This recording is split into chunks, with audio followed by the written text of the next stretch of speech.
الحمد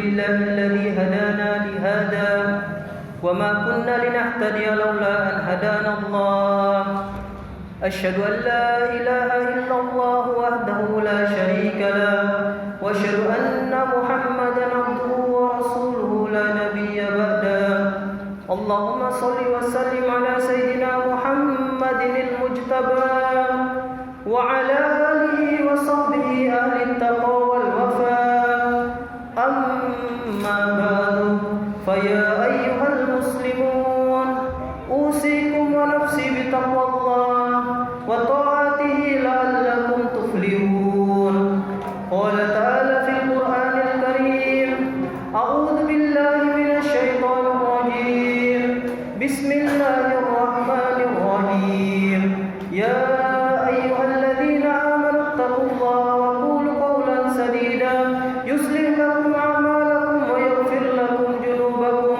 ومن يطع الله ورسوله فقد فاز فوزا عظيما وقال تعالى في آية أخرى يا أيها الذين آمنوا اتقوا الله حق تقاته ولا تموتن إلا وأنتم مسلمون وقال رسول الله صلى الله عليه وسلم الكرم التقوى والشرف التودد واليقين الغنى.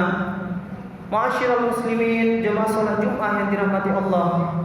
Pertama-tama dan yang paling utama, marilah kita panjatkan puja dan puji syukur kehadirat Allah Subhanahu wa taala karena telah memberikan begitu banyak nikmatnya, di antaranya nikmat iman, nikmat Islam, lebih-lebih nikmat kesempatan. Sehingga alhamdulillah pada siang hari yang penuh dengan keberkahan ini, kita masih dapat melangkahkan kaki kita menuju tempat yang mulia ini guna menjalankan kewajiban kita melaksanakan ibadah salat Jumat berjamaah. Semoga rangkaian daripada aktivitas ibadah kita, baik yang wajib maupun yang sunnah, senantiasa diterima serta diridhoi oleh Allah. Salawat teriring salam semoga tetap tercurah atas panutan agung Habibina wa Syafi'ina wa Maulana Muhammad beserta para keluarga dan sahabatnya yang mulia, para pengikut-pengikutnya yang senantiasa istiqamah mengikuti syariatnya hingga akhirul zaman. Dan semoga kita termasuk daripada para pengikutnya yang kelak akan mendapatkan syafaatul uzma darinya. Di atas mimbar yang mulia ini, Al-Fakir berwasiat untuk diri Al-Fakir khususnya, umumnya kepada para jamaah sekalian. Marilah kita tingkatkan kualitas keimanan serta ketakwaan kita kepada Allah, karena sungguh takwa merupakan sebaik-baiknya bekal yang akan kita bawa serta akan kita pertanggungjawabkan kelak ketika menghadap Allah. Wa tazawwadu fa inna khairaz zadi taqwa. Berbekallah karena sebaik-baiknya bekal adalah takwa. Takwa dengan menjalankan segala perintah Allah serta menjauhi segala larangannya. Hanya dengan modal takwa kita dapat mengisi kehidupan ini dengan senantiasa melakukan amalia-amalia kebaikan, dan dengan takwa pula kita akan terhindar daripada perilaku-perilaku buruk, perilaku yang dapat mendatangkan kemurkaan Allah. Ma'asyiral muslimin, jemaah salat Jumat yang dirahmati Allah. Salah satu sifat mulia yang dulu menjadi karakteristik bangsa kita dan dulu dijunjung tinggi oleh masyarakat kita, namun saat ini mulai hilang, dilupakan, terkena erosi kehidupan materialistik, yakni sifat tawaddu, yang mana hal ini secara otomatis menyuburkan salah satu sifat tercela, yakni kesombongan serta keangkuhan pada diri manusia. Ketahuilah wahai hamba Allah, sungguh tawaddu merupakan akhlak mulia yang meliputi banyak sekali kebaikan di dalamnya. Tawaddu adalah saat engkau melihat dirimu tidak memiliki keutamaan apapun dibandingkan makhluk Allah yang lainnya. Engkau senantiasa merendahkan diri, santun terhadap sesama, tidak berbuat semena-mena, apalagi merendahkan mereka. Hakikat tawaddu seperti yang dinukil dari kalam Abu Yazid Al-Bustami yang mengatakan bahwa seseorang bisa dikatakan tawaddu manakala ia tidak melihat adanya kebaikan serta keistimewaan apapun yang ada pada dirinya, dan dia senantiasa meyakini bahwasanya di bumi ini tidak ada orang yang lebih banyak dosanya, tidak ada orang yang lebih rendah, tidak ada orang yang lebih hina darinya. Pada dasarnya tawaddu hanya ditunjukkan kepada Allah yang Maha Agung, yakni kita sebagai manusia merasa lemah serta tak berdaya dibandingkan keagungan dan kekuasaan Allah. Karena apalah daya manusia sehingga berani mengharapkan surga surganya Allah? Pernahkah kita berpikir, apakah Allah mau, apakah Allah rela memberikan surga kepada seorang hamba jika hamba tersebut merasa tidak memerlukannya? Oleh karena itu, sebagian ulama mengatakan bahwa tujuan daripada tawaddu adalah untuk mendapatkan ridha Allah. Karena itu merupakan puncak dari segala rasa. Begitu Allah telah ridha dengan kita, maka kita akan mudah mendapatkan syurga serta terhindar daripada api neraka. Tama'an lil jannatihi ta'ala wa rahban min narihi ta'ala. Begitu spesialnya sifat tawaddu sehingga Allah mengistimewakan mereka yang memilikinya dengan menyebut ibadur rahman, hamba-hamba Allah yang penyayang. Rasulullah SAW bersabda yang diriwayatkan oleh Imam Abu Nuaim yang berbunyi, man tawadda'a lillahi rafa'ahullah. Siapa yang tawaddu karena Allah, maka Allah akan mengangkat derajatnya. Wa man takabbara wada'ahullah.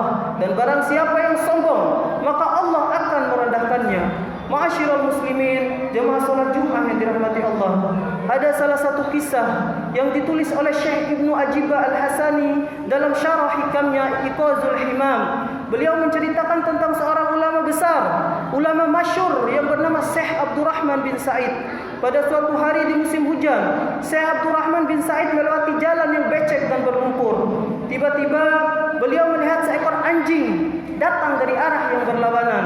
Melihat anjing itu semakin mendekat, lantas Syekh Abdurrahman pun menepi ke tempat yang bersih, seakan-akan mempersilahkan, seakan-akan agar anjing itu bisa lewat di jalan yang kotor. Namun tak beberapa lama kemudian, justru Syekh Abdurrahman berpindah ke tempat yang kotor, seakan-akan mempersilahkan anjing itu untuk lewat di tempat yang bersih.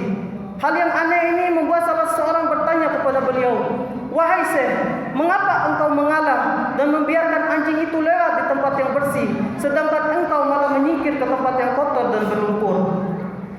Mendengar pertanyaan tersebut, lantas Syekh Abdurrahman menjawab, "Awalnya aku memang ingin agar anjing itu lewat di tempat yang kotor.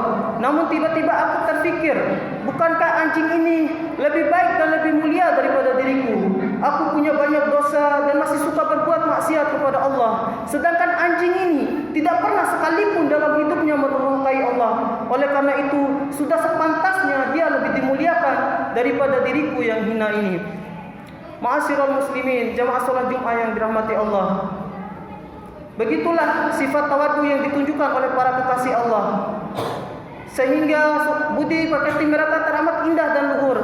Ibarat padi yang semakin tinggi semakin merunduk, semakin berisi semakin merendah. Mereka lah teladan daripada hakikat tawaddu yang sebenarnya. Lantas bagaimanakah dengan kita yang hanyalah manusia biasa, yang tak luput dari salah dan dosa? Masih pantaskah kita berlaku sombong? Masih pantaskah kita menyombongkan diri? Jika meneladani para kekasih Allah dirasa cukup berat, setidaknya kita tidak melenceng jauh daripada akhlak-akhlak mulia mereka. Penting bagi kita untuk menerapkan sikap tawaddu dalam kehidupan sehari-hari. Sebab selain diangkat derajatnya oleh Allah, orang-orang yang memiliki sifat tawaddu juga digolongkan menjadi hamba-hamba utama. Hal ini ditegaskan oleh Allah dalam Al-Quran, surah Al-Furqan ayat 63 yang berbunyi, Bismillahirrahmanirrahim. Wa ibadur rahmanil ladzina yamshuna 'alal ardi hawnan wa idza khatabahumul jahiluna qalu salama. Adapun hamba-hamba utama Tuhan yang Maha Pengasih adalah orang-orang yang berjalan di atas muka bumi dengan rendah hati. Bahkan jika ada orang bodoh menyapa mereka dengan kata-kata yang menghina, mereka mengucapkan salam. Imam Abu Ishaq As-Salabi dalam kitabnya Al-Kashf wal Bayan fi Tafsiril Quran menjelaskan makna hamba utama pada ayat tersebut, yakni orang-orang tawaddu dan rendah hati. Bahkan jika ada orang yang mengkhutbahi, menasihati mereka dengan kata-kata yang justru membuat mereka tidak nyaman, orang tersebut tetap menjawab dengan doa keselamatan. Dalam tafsir lain, Ibnu Hayyan mengatakan bahwa hamba utama menjawab dengan perkataan yang menyelamatkannya dari dosa, meskipun diperlakukan dengan tidak baik. Ma'asyiral muslimin, jemaah salat Jumat yang dirahmati Allah Subhanahu wa taala.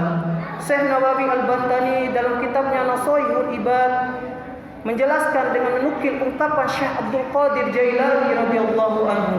Syekh Abdul Qadir Jailani memberikan beberapa nasihat-nasihat indah kepada kita agar kita senantiasa bisa bersikap tawaddu dalam kehidupan kita sehari-hari. Adapun beberapa nasihat dari Syekh Abdul Qadir Jailani di antaranya, jika engkau bertemu dengan seseorang, maka